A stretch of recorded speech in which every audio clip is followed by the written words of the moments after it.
Hello বন্ধুরা, আমার ইচ্ছে টানার নতুন একটা ব্লগে তোমাদের সবাইকে স্বাগত। আর সকাল সকাল আমার মেয়ের আনন্দ দেখে তোমরা নিশ্চয়ই বুঝতে পারছো, আর থাম্বনেইলটা দেখেও তোমরা বুঝতেই পেরে গেছো আজকে এই ব্লগটা ফুটবল নিয়ে হতে চলেছে। হ্যাঁ, আজকে কুকুর বাবার ফুটবল খেলা। তোমরা অনেকেই জানো না, কুকুর বাবা খুব ভালো ফুটবল খেলতে পারে। হ্যাঁ, এখন প্র্যাকটিসের অভাবে যা হয় আর কি। তো আজকে ওর বাবারই খেলা, তো মনটা খচখচ করছিল, এত বড় একটা সুযোগ মিস করে দেব, কোনোভাবেই পসিবল নয়। তাই জন্য সকাল সকাল রেডি হয়ে আমি আর আমার মেয়ে বেরিয়ে পড়েছিলাম। ওর বাবা আগেই চলে গেছে মাঠে, আমি আর আমার মেয়ে সব কিছু গুছিয়ে নিয়ে তারপর যাচ্ছি। অনেকটা সময়ের ব্যাপার তো। আর এই যে আমার মেয়ে অটোতে বসে এখন খাচ্ছে ড্রাই ফ্রুটস। এই খেলাটা একটা স্কুলে আয়োজিত হয়, প্রত্যেক বছরই হয়। তো এই বছর আমরা যাওয়ার সুযোগ পেয়েছি। রায়ান ইন্টারন্যাশনাল একাডেমি, এইখানেই খেলাটা প্রত্যেক বছর হয়ে থাকে। এটা সার্জাপুরের দিকে রয়েছে। তো আমার বাড়ি থেকে প্রায় অনেকটাই দূরে, প্রায় 1.5 ঘন্টার মতো সময় লেগেছে আমাদের যেতে। আর এই দেখো আমরা পৌঁছেও গেছি রায়ান ইন্টারন্যাশনাল একাডেমি। এখানেই যে স্টেডিয়ামটা, স্কুলের যে স্টেডিয়ামটা, ওখানেই খেলা চলে।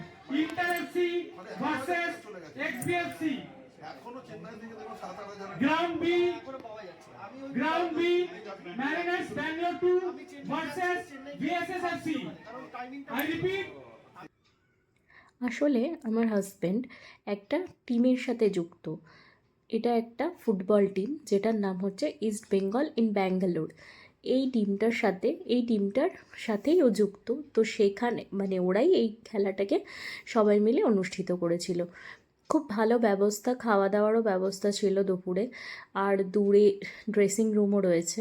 তো ওখানেই আমার হাজব্যান্ড এখন রেডি হতে গেছে, কারণ নেক্সট খেলাই হচ্ছে ওর।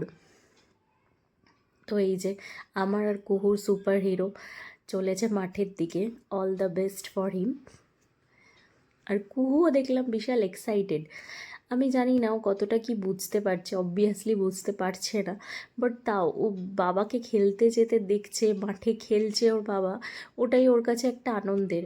তোমরা আগের ফুটেজগুলোতে দেখতে পারবে ও কি সুন্দর বসে বসে এক মনে খেলা দেখছে। সত্যি একটুও ডিস্টার্ব করেনি। আমিও মানে নিজেও অবাক হয়ে গেলাম। আমি খেলার অতটা বুঝি না, বাট ওর বাবাকে মাঠে খেলতে দেখতে পাবো এটাই আমার কাছে বিশাল বড় ব্যাপার। তো সেই জন্যই যাওয়া আর কি। আর এটা কোচ লাস্ট মিনিট সাজেশন দিচ্ছে কি করবে কি করবে না। আর এই দেখো আমার মেয়ে খেলা দেখতে বসে পড়েছে ওর বাবার দেখতে। তো যাই হোক, খেলা চলছে। আর আজকের দিনটাও বেশ সুন্দর ছিল, রোদ্দুর খুব একটা ছিল না। না, অ্যাকচুয়ালি রোদ্দুর ছিল, আবার কখনো কখনো বেশ সুন্দর মেঘলা হয়ে যাচ্ছিল।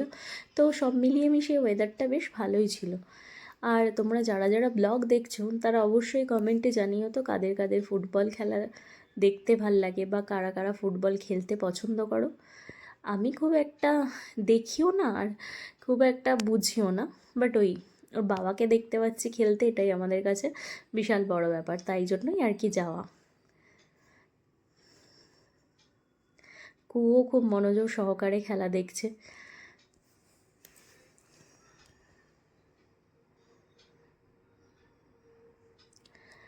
তো এই হচ্ছে ব্যাপার, তাই জন্যই আজকে সারাটা দিন ফুটবলের সাথেই চলে গেছে আমাদের। এই দেখো আমার মেয়েকে কি সুন্দর মাঝখানে বসেছে, বসে চুপচাপ খেলা দেখে যাচ্ছে। ও একটু এদিক ওদিক চলে যাওয়া বা কিচ্ছু করেনি ও।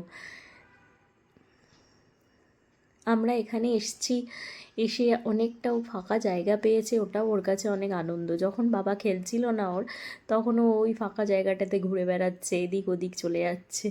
হ্যাঁ, কোনো দুষ্টুমি অবশ্যই করেনি, কিন্তু বাচ্চাদের আর কি যেটুকু দরকার করবেই তো। আর দেখো এখন আবার রোদ্দুরটা কমে গিয়ে কি সুন্দর মেঘলা মেঘলা ওয়েদার হয়েছে। বেশ ভালো ছিল সেদিন ওয়েদারটা। বেশি রোদ্দুর হলে খেলতেও একটু কষ্ট হয়ে যায় না। আর খাবারে সেদিন গেছিল বিরিয়ানি, তো আমরা সবাই মিলে বিরিয়ানি খাওয়া দাওয়া করলাম। হ্যাঁ, কুহুর খাবার অবশ্যই নিয়ে গেছিলাম। আমরা খাওয়া দাওয়া করে আর 1 ঘন্টা মতো ছিলাম, তারপরে আমরা কুহু আর আমি বাড়ি চলে এসেছি, কারণ ফিরতে তো অনেকটা সময় লাগে, সন্ধে হয়ে গেলে আবার সার্জাপুরের দিকটা খুব ফাঁকা ফাঁকা।